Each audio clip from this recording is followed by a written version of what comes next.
que acabó derivando en el establecimiento, en el decreto del estado de alarma en España. Primera vez que eso ocurre en la historia de nuestra democracia. Todo empezaba el viernes, pero ha tenido un desarrollo político y judicial hoy, esta mañana, cuando bien temprano, tanto representantes y algunos controladores como el presidente del gobierno, su gobierno y el resto de los diputados acudían a lugares diferentes. Por un lado, los controladores a declarar ante la Fiscalía. Por otro lado, el presidente del Gobierno a explicar en el Congreso de los Diputados los motivos por los cuales ha tomado la decisión de decretar el estado de alarma en el país. Son las imágenes que se producían temprano por la mañana, prácticamente a la misma hora, en dos lugares distintos de Madrid.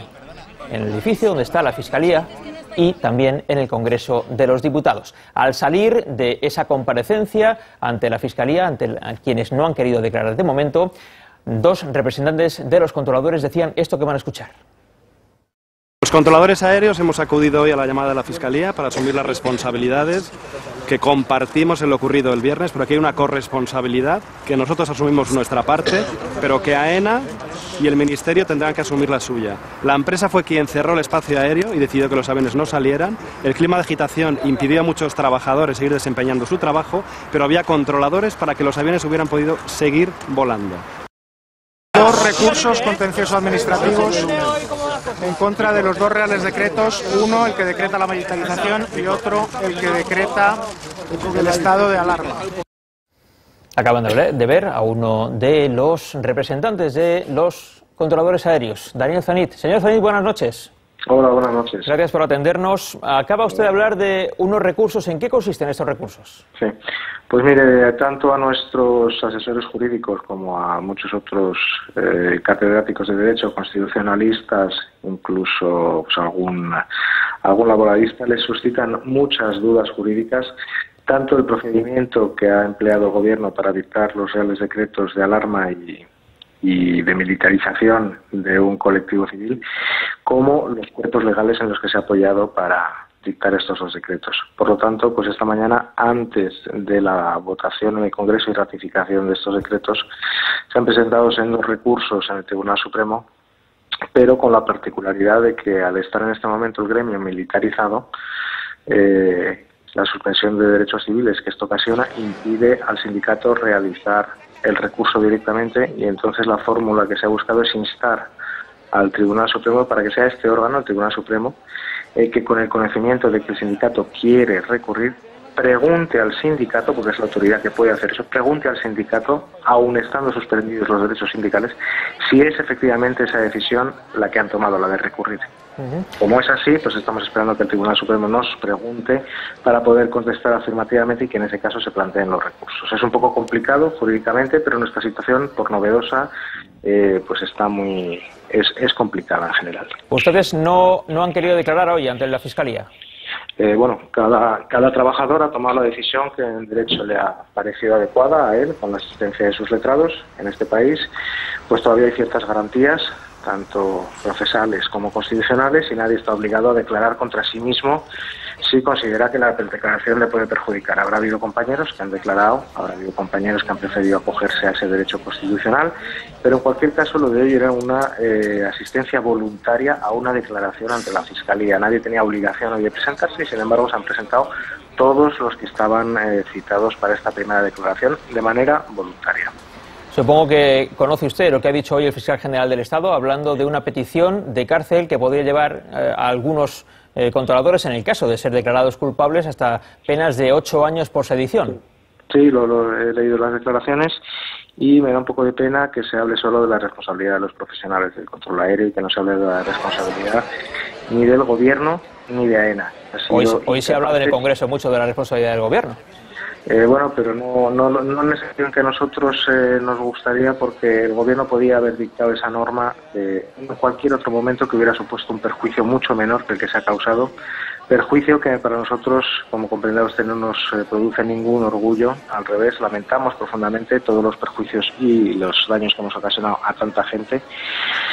Pero sí nos parece que no hemos servido pues para que el Gobierno escondiera ciertas cosas que acompañan al Real Decreto que nos dicta a nosotros en fecha tan señalada, ¿no? Porque nadie está hablando de que hay 688.000 parados de larga duración que con ese decreto quedan sin su pensión, sin su ayuda de 400 y pico euros al mes, y tampoco habla nadie de que se ha roto la red aeroportuaria nacional, ¿no? En España hay muchos aeropuertos deficitarios, en concreto el 90% de ellos, y el 10% de los aeropuertos son rentables. 2 de los más grandes se han vendido y el principio de caja única que regía hasta ahora la red aeroportuaria se quiebra, y veremos qué pasa con los aeropuertos que son deficitarios, ¿no? Tampoco habla nadie sí ha hablado Cándido Méndez de la absoluta barbaridad que es el decreto que se dicta modificar de nuevo nuestro cómputo horario, porque, para que lo entiendan sus telespectadores, los controladores aéreos no tenemos derecho ya a ponernos enfermos.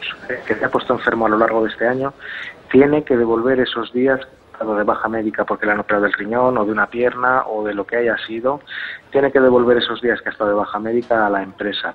Igualmente, la madre que ha tenido un permiso de maternidad, sus 16 semanas a las que tiene derecho todas las mujeres trabajadoras de este país, gracias a Dios, excepto las controladoras, porque ahora lo tienen que devolver. El propio Cándido Méndez esta tarde ha dicho que el Real Decreto que se dicta contra nosotros, pues que plantea serias dudas de constitucionalidad. No queremos utilizar esto para justificar la salvaje reacción del colectivo el otro día, pero sí que la gente entienda que de estas llevamos ya 4 reales decretos en los últimos 10 meses, una ley, varias órdenes ministeriales, y aunque se sigue hablando de privilegios, nosotros creemos que no es un privilegio el no tener que devolver los días que te has puesto enfermo. Creemos que es un derecho que tienen el resto de los trabajadores. Para nosotros no es un privilegio, es una conquista social que a nosotros se nos hurta por Real Decreto porque no están dispuestos a sentarse en la mesa de negociación colectiva. Bueno, hemos escuchado atentamente lo que nos estaba diciendo. Yo creo que hay 2 aspectos. Por un lado, dice usted que por esto que está ocurriendo se ha dejado de hablar de la eliminación de los 426 euros a los parados de larga duración y otra serie de cosas. Bueno, se dejó de hablar en cuanto se supo que ustedes se habían levantado de la mesa y habían dejado de separar aviones el pasado viernes. Y en cualquier caso, no se ha hablado tanto quizá, y sí se ha hablado bastante por otro lado, pero bueno, quizá menos, de los derechos que ustedes dicen perder porque había 700.000 personas atrapadas en los aeropuertos. Efectivamente, sí. Nosotros ya hemos pedido públicas excusas por los salvajes, por el perjuicio que hemos causado a toda esta gente, ¿no? Lo que seguimos diciendo es que el problema que intenta atajar este Real Decreto lo venimos denunciando desde hace meses. AENA es consciente de esto desde hace meses. Incluso ha habido preguntas parlamentarias al ministro Blanco en el sentido de si era capaz de garantizar el servicio con el marco legal que hay hoy en España y con las plantillas que hay. Preguntas que el señor Blanco jamás ha contestado. Nuestra pregunta, y se la lanzamos a la opinión pública, es si era necesario dictar esta norma manifiestamente injusta el día que se dictó, porque además era plenamente consciente el Gobierno de la respuesta que podía dar el colectivo, porque de hecho la ministra Chacón ha reconocido que a las 10 de la mañana los cuerpos y fuerzas de seguridad del Estado estaban en plena alerta, y el señor Rubalcaba lo ha reconocido también, según publica algún diario de tirada nacional. Entonces nos preguntamos qué necesidad había de causar 700.000 perjudicados si esa misma norma la dictan para resolver el mismo problema una semana antes o 2 semanas antes o un mes antes. Desde luego se hubiera minimizado el número de perjudicados de manera impresionante. ¿Por qué ese interés del Gobierno en producir tantos damnificados? Porque si eran conscientes de que el colectivo al borde de un abismo se ha tirado de cabeza, y entienda usted que 2.000 personas con un trabajo hoy en España, que son unos privilegiados porque sí es verdad que tienen un trabajo, se pueden lanzar al abismo de perder su trabajo, de perder su casa, de ir a la cárcel. ¿Usted cree que eso se hace así gratuitamente? No, yo creo que esto es el resultado de un proceso largo. Llevamos 10 meses de constantes reales decretos y la gente está machacada y la gente está desquiciada. Y eran conscientes en el Gobierno. Y aún así dictan ese decreto el día previo al puente. Yo creo que la responsabilidad es compartida. Nosotros asumimos nuestra cuota de responsabilidad y de hecho estamos dando respuesta en sede judicial y esperamos que la gente pida responsabilidades políticas a los impulsores de esto en el Gobierno y desde luego a los gestores de AENA, que han sido incapaces en 10 meses de llegar a un solo acuerdo con los trabajadores. Una última cosa que quiero preguntar y le pido brevedad porque no nos queda mucho tiempo, señor Zanit. ¿Qué va a pasar el día después de que se levante el estado de alarma? Pues mire, nosotros ahora mismo estamos prestando el servicio con una tranquilidad y una serenidad de la que no hemos disfrutado en los últimos meses, porque, gracias a Dios, las autoridades militares que se han hecho cargo del servicio están dando un ejemplo de profesionalidad, de educación y de trato exquisito hacia los trabajadores, porque entienden la sensibilidad de nuestro trabajo y entienden que hay que prestarlo en unas condiciones de tranquilidad absolutas que el viernes no se daban.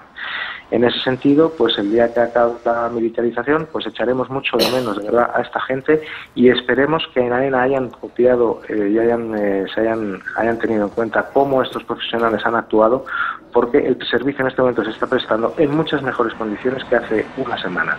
Esperamos que nosotros, desde luego, nos comprometemos, y así lo ha dicho nuestro presidente, a garantizar el servicio siempre y cuando la ley nos permita seguir trabajando por encima del marco que la propia ley marca, porque, insisto, la ley nos marca un máximo legal del cual no podemos pasar. Con este nuevo cómputo que se ha sacado AENA, pues esperemos que se pueda sacar el servicio adelante. A pesar de la ilegalidad de este nuevo cómputo horario, lo sacaremos adelante porque somos conscientes de que la batalla para la opinión pública la tenemos perdida y sería inafrontable para el colectivo cualquier otra medida de aquí a fin de año. Daniel Zamit, portavoz del Sindicato de Controladores Aéreos, del Sindicato Mayoritario, le agradecemos que haya estado con nosotros esta noche. Sí, una pequeña salvedad, no soy portavoz del sindicato, tenemos derechos civiles suspendidos, estoy actuando como portavoz de unos compañeros de un gremio, pero no de un sindicato, porque en este momento creemos que está en suspenso el derecho a asociación. Matizamos, si quiere usted que maticemos, ha sido el portavoz de la USCA hasta el momento en el que el presidente del Gobierno decretó el estado de alarma en cualquier caso.